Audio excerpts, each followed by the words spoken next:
Nuclear energy వినియోగించే తీరుపై దీని పవర్ ఆధారపడి ఉంటుంది. విధ్వంసానికి వాడితే ప్రపంచం నాశనమవుతుంది. సద్వినియోగం చేసుకుంటే అనేక దేశాలు అభివృద్ధి చెందుతాయి. యురేనియంతో ఉత్పత్తి చేసే పవర్తో విద్యుత్ ధరలు చాలా వరకు తగ్గుతాయి.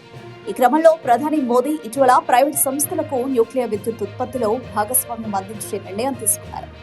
ప్రస్తుతం 8 నుంచి 10 గిగావాట్ల విద్యుత్ ఉత్పత్తి చేస్తున్న భారత్ రాబోయే కాలంలో 100 గిగావాట్ల ఉత్పత్తి లక్ష్యాన్ని సాధించేందుకు సన్నాహాలు చేస్తుంది. ఇది విద్యుత్ బిల్లులు 5,000 నుంచి 500 రూపాయల వరకు తగ్గే అవకాశాన్ని కలిగిస్తుంది. ప్రపంచంలో న్యూక్లియర్ విద్యుత్ ఉత్పత్తిలో చైనా మొదటి, అమెరికా 2వ స్థానంలో ఉండగా భారత్ 3వ స్థానంలో నిలిచింది.